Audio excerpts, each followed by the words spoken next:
Here's the part nobody says out loud about luck. People think the lottery is chaos. A spinning drum, a handful of numbered balls, a miracle for the desperate and a punchline for the cynical. But in every system that claims to be random, there's a hidden truth. Randomness is the perfect trap. Because if someone knows the outcome before it happens, the one place they can't resist proving it is the place that promises impossible money for a few dollars and a signature. And that's why, in the whispers beneath intelligence briefings and casino backrooms, there's an older belief than any modern conspiracy. Shadow governments don't fear time travelers because they can change history. They fear them because they can't stop themselves from trying to get rich. This is the timeline they never wanted you to connect. The timeline of how luck became a weapon, how extremely unlikely events became tripwires, and how the biggest net ever built wasn't made of steel or satellites, but probability itself. 3000 BCE. In the temple cities of ancient Mesopotamia, priests used knucklebones and carved dice to read the gods.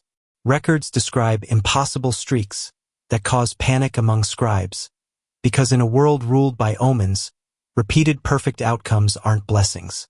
They're intrusions. The first protocol is born in superstition. When luck repeats, isolate the lucky one. 1200 BCE. In coastal trading ports, sailors wager with shells and marked stones. A pattern emerges in oral histories. Every few generations, one gambler wins too cleanly, too often, and vanishes after being taken for questioning by palace guards. The phrase that survives in fragments translates to something like, "The river can be bent, but it always demands payment." 300 BCE. Greek scholars debate fate versus chance. A lost commentary, referenced by later writers, claims there are visitors who behave like men but speak like calendars, constantly correcting dates, asking about eclipses, wars, and the prices of grain. They drift toward games of chance, not because they need money, but because chance is the one language every era shares. 54 CE. In Rome, lotteries and public raffles become a tool of social control. Those who win publicly become symbols of imperial favor. Quietly, a separate list is kept. Winners who should not have won. Winners who react wrong. Winners who seem unsurprised. Rumors spread of a third ledger, kept by officials who serve no emperor at all, only continuity. 1194. The earliest European state lotteries appear as governments discover a terrifying power. You can tax hope. A shadow principle grows alongside it. Hope is also bait. The first controlled draws occur in private among elites, where the winning token is known only to the host. When an unknown guest predicts it anyway, the host doesn't smile. He closes the doors. 1487. In the early banking networks, improbable sequences of profitable trades begin to appear during wars and succession crises. A few merchants always seem to know which city will burn, which fleet will sink, which heir will die. Their fortunes rise too fast, then abruptly stop, as if the money itself has been confiscated by something that doesn't need to explain itself. 1666. After London burns, probability becomes a fixation. Insurance markets form, and with them, a new type of investigator, people who hunt fraud by studying patterns. Secretly, some of those investigators are recruited into private clubs funded by aristocrats and scientists. Their mission is simple: identify the impossible.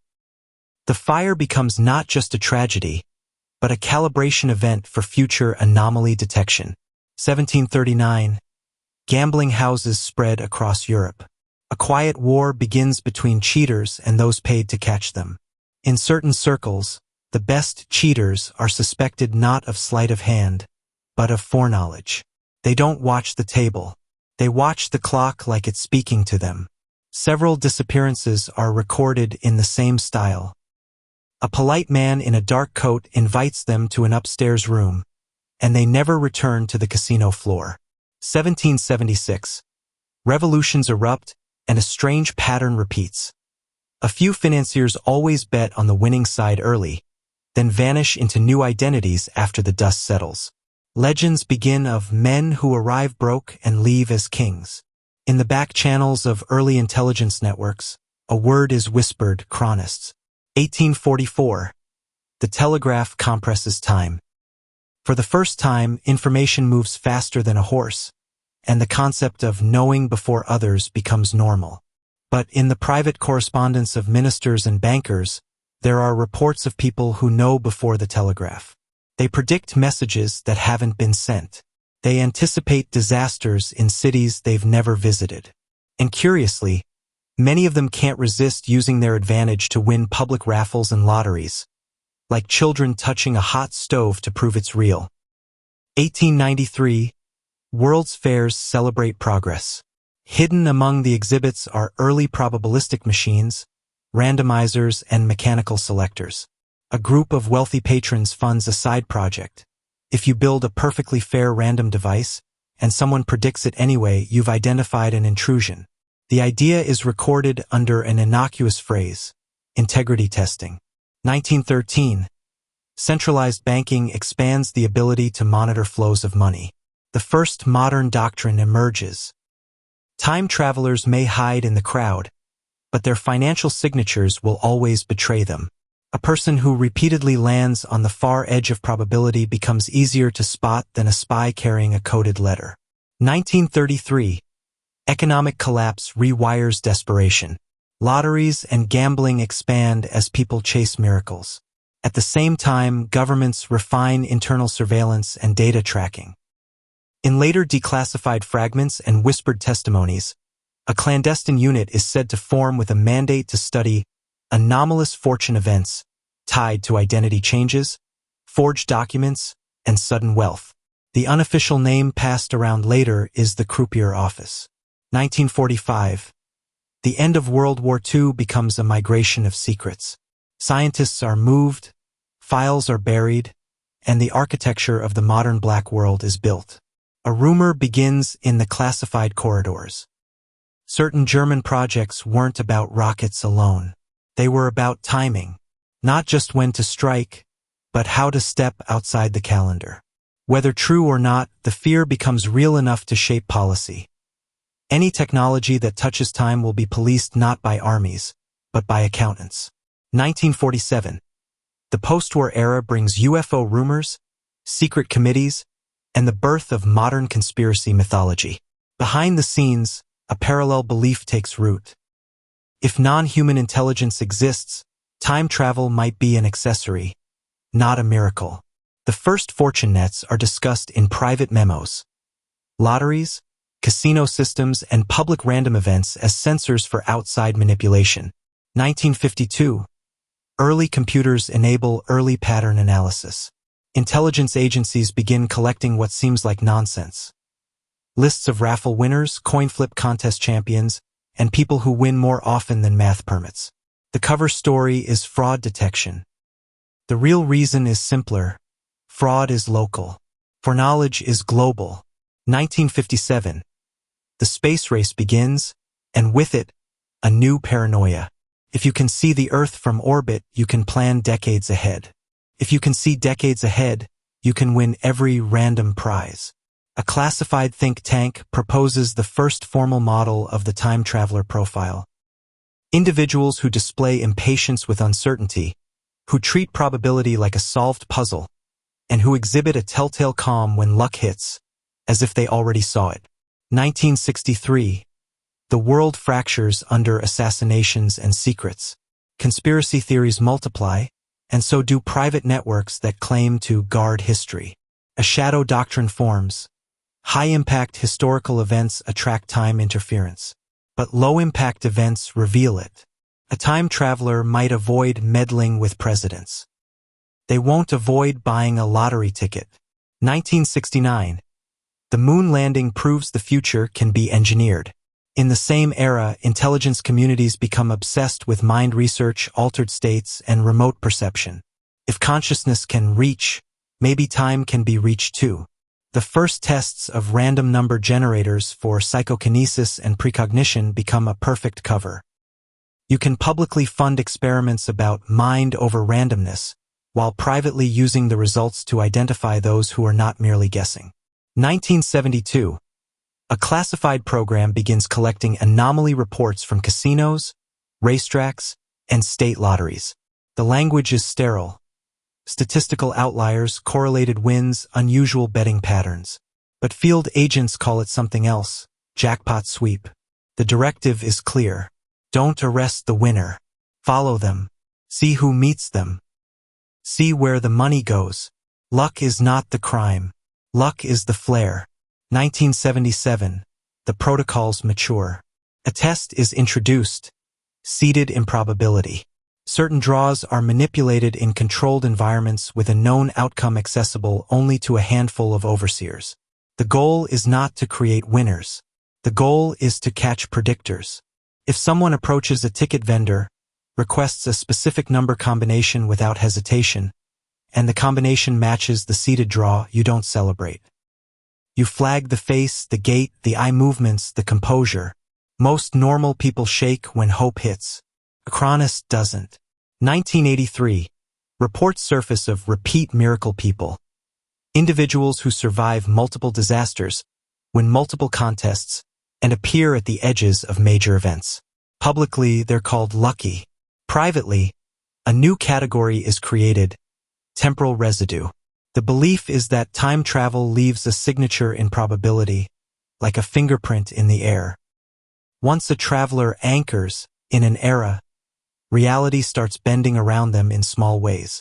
The shadow governments learn to watch those bends. 1987. The stock market crash becomes a goldmine for anomaly hunters. A small number of traders exit positions days before the fall with uncanny precision. In the aftermath, a clandestine financial surveillance alliance expands, linking banks, intelligence, and private security. The new principle: markets are the biggest lotteries on Earth, and a time traveler can't resist them. Every suspiciously perfect trade becomes a potential time crime. 1994. The internet goes mainstream, and with it, digital identity. For the first time, you can watch a person's life as data.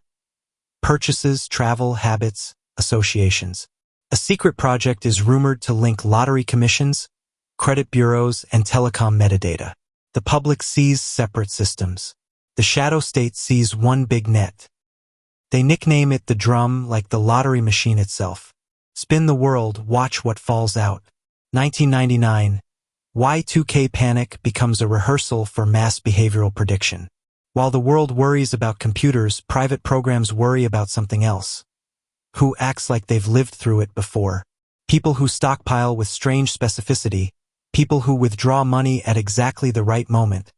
People who place bets on unlikely events with calm certainty. The data is stored not as paranoia, but as a baseline. The future leaves a trail in the people who remember it. 2001. Catastrophe Richep Surveillance Forever.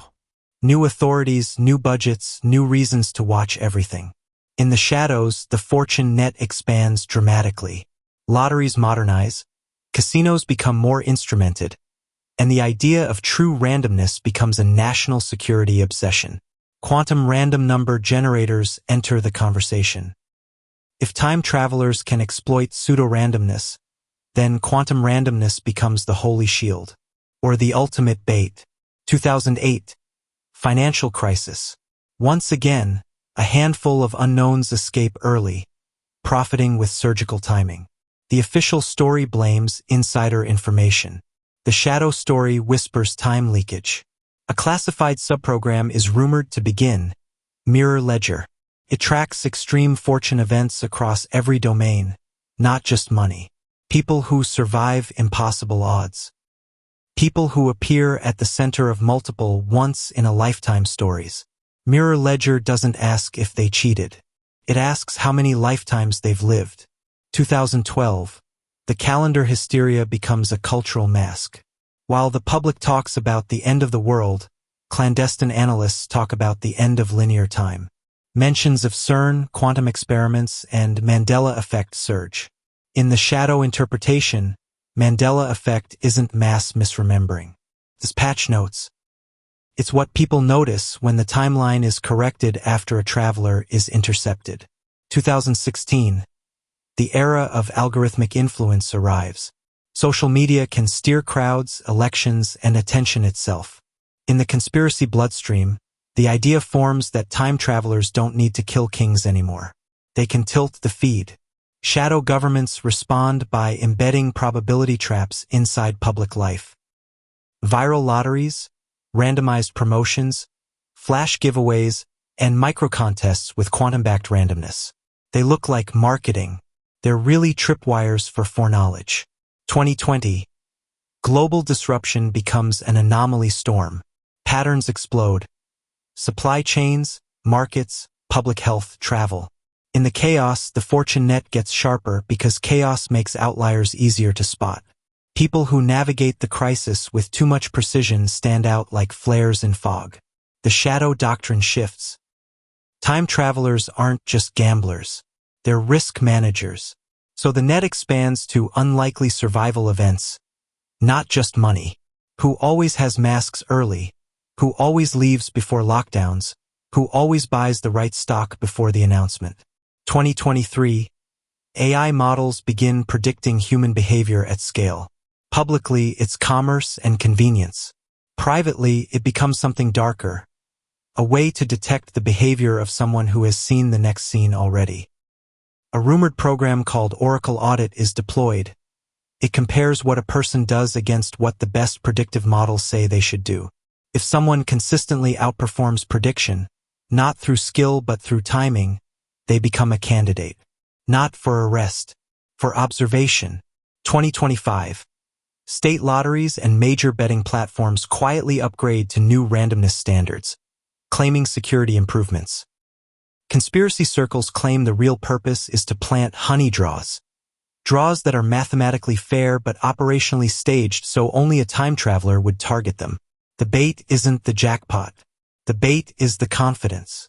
When someone buys a ticket combination that no sane person would choose, and does it like they're checking a box, cameras don't see a customer. They see a visitor. 2027. A series of viral, impossible luck stories sweeps the internet. Repeat winners, uncanny survivals, perfect sports brackets, 1 in billions coincidences. Debunkers scream fraud. Believers scream simulation. In the shadows, analysts treat it as a heat map. Probability is becoming turbulent. Something is stirring the river. 2029. A whistleblower rumor claims a sealed wing exists within multiple intelligence agencies, staffed not by soldiers but by statisticians and behavioral psychologists. Their mission is described in a single sentence that spreads like a curse online. We don't chase time machines, we chase the people who can't stop using them. 2031. The first public scandal hits. A lottery commission employee accused of rigging outcomes. The case collapses in court due to missing evidence. Conspiracy theorists insist the employee was a scapegoat for something else. A controlled draw meant to flush out a traveler. The employee didn't rig the lottery. They ran the trap. And someone important took the bait. 2033. A new kind of lottery emerges. Decentralized, blockchain verified, advertised as unriggable. It becomes wildly popular because it sells the dream of true fairness. In the shadow reading, it's the perfect global sensor. Every ticket is a data point. Every purchase is a fingerprint. And a time traveler who trusts themselves more than the system will still try to beat it, revealing the one thing they can't hide. That they're choosing numbers with memory, not hope. 2035. Quantum computing breaks certain kinds of encryption and reshapes security. Public fear focuses on hacking. Shadow fear focuses on something else. If quantum systems can simulate complex probabilities, they can also detect probability manipulation. A classified upgrade is rumored.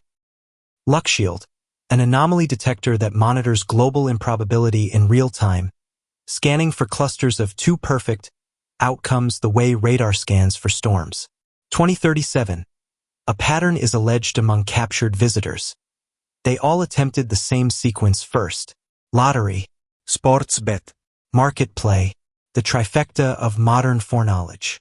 The belief spreads in the underground that time travelers treat wealth as camouflage and leverage. Shadow agencies treat wealth as a leash. If you can predict the future, you will try to buy control. So they let you win just enough to identify you, then they tighten the system around your life until you can't breathe without tripping an alarm. 2039. A quiet policy shift is rumored in multiple governments. Certain jackpots are no longer paid immediately. Winners are verified longer. Background checks deepen. Psychiatric evaluations appear. Winners complain publicly. Conspiracy communities celebrate the complaints as proof. The drum is no longer just a game. It's a checkpoint. 2041. The first major leak hits the net, allegedly from a private contractor. It describes something called the Butterfly Protocol. The protocol claims shadow governments avoid direct confrontation with time travelers because confrontation causes timeline instability. Instead, they isolate travelers gently, using social friction, financial audits, and luck quarantines. You win, and suddenly your life becomes paperwork. You become delayed, monitored, and slowly cut off from influence. Not jailed, buffered. 2044. A new entertainment trend appears: live random challenges. Huge public events where contestants face real-time, quantum-generated randomness for massive prizes. Is presented as the ultimate fair contest. The shadow interpretation is chilling. It's a mass net. Thousands of cameras, biometric sensors, and behavioral profiles, all watching for the person who doesn't flinch when the impossible happens, because they already knew it would. 2047. In conspiracy circles, a term gains traction: chronocurrency. The idea is that time travelers don't just win money. They manufacture it across timelines, using foreknowledge to control markets and create clean wealth. Shadow governments respond with a brutal simplicity. They don't need to prove time travel in court. They only need to freeze assets. They only need to make influence expensive. 2050. The first undeniable public event occurs. A global lottery draw is broadcast, and an anonymous caller posts the exact winning sequence online hours before the draw. With cryptographic proof the post was timestamped. The world screams hacking, but security audits find no breach. The post becomes the most analyzed artifact in modern history. The shadow world reacts first, not by debating, but by hunting. Whoever posted it didn't just predict a draw. They announced themselves. 2052. A global task force is rumored to form, not under any single flag, but under the logic of shared risk. If time travelers exist, every government is vulnerable. They coordinate through financial surveillance alliances, tech companies, and private intelligence. Their stated mission in whispers: protect the timeline by protecting probability. The name that leaks is the house, like the casino. The house always wins not by cheating, but by controlling the environment. 2055. The first publicly known time traveler is captured in a way that looks mundane. Not with guns, with forms. They are reportedly caught after winning 3 unrelated, impossible prizes in 1 month. A travel voucher, a state jackpot, a predictive stock contest. The shadow trap wasn't the prize. It was the cluster. They were followed, isolated, and offered a choice: cooperate or be erased socially, financially, and digitally. Conspiracy forums explode with a phrase: they didn't arrest them, they recruited them. 2058. The Mandela effect spikes again culturally. More people report mismatched memories. Logos, slogans, small historical facts. The shadow reading becomes gospel in the underground. Timeline corrections are happening more often, and each correction leaves cognitive debris behind. The house doesn't just catch travelers anymore. It edits around them. 2061. A schism is rumored within the house. One faction believes time travel must be monopolized. Another believes it must be suppressed. A third believes it's already out, and the only workable strategy is to turn the world into a probabilistic minefield where any traveler will eventually step wrong. They choose the minefield. Randomness becomes embedded into everything. Dynamic pricing, identity verification, job hiring lotteries, randomized audits, algorithmic chance encounters. You can't exist without rolling dice. 2066. A cultural shift occurs. People begin to distrust luck itself. Lottery participation drops in some regions, then rises in others, as if different populations are being nudged. The conspiracy claim is that the house uses social engineering to herd travelers toward certain jurisdictions, certain games, certain traps. Not every lottery is a lottery anymore. Some are doors. 2070. A second proof event hits. A string of impossible survivals linked to one individual goes viral. Plane incident, building collapse, rare disease remission, lightning strike survival. The person becomes famous, then abruptly disappears from public life. Years later, an alleged contractor claims those events weren't luck. They were temporal turbulence around a traveler who had anchored too hard. The traveler wasn't caught by a lottery. They were caught by reality bending too loudly around them. 2077. The rumor spreads that time travel is no longer rare. It's just expensive. Corporations and governments possess limited, unstable access, using it for micro-advantages, not grand rewrites. The public never sees time machines. They see luck storms, sudden improbable shifts in markets, politics, celebrity trajectories. The house expands its mission, not just catching rogue travelers, but policing authorized ones. Even within the shadow world, nobody is trusted with the future. 2084. A new concept emerges: the lottery of citizenship. Some regions implement random selection for certain benefits, framed as fairness. Critics call it dystopian. Conspiracy communities call it the final net. A society where your access to resources is decided by randomness, ensuring anyone who consistently beats the system becomes instantly visible. If you can't stop yourself from winning, you can't hide. 2091. The first open break occurs in the narrative. An intercepted broadcast, rumored to be real, circulates briefly before being scrubbed.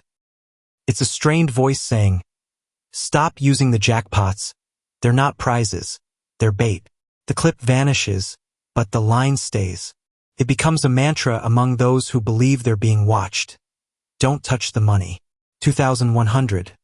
By the turn of the next century, the conspiracy concludes with a simple, terrifying idea.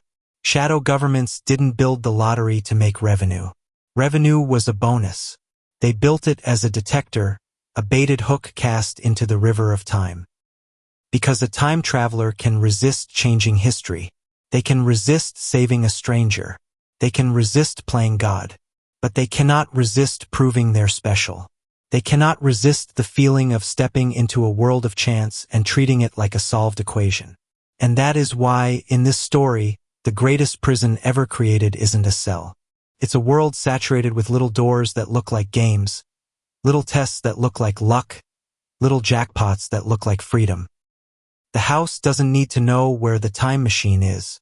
It only needs to wait, because eventually, every traveler gets thirsty, and probability is the one watering hole they all return to.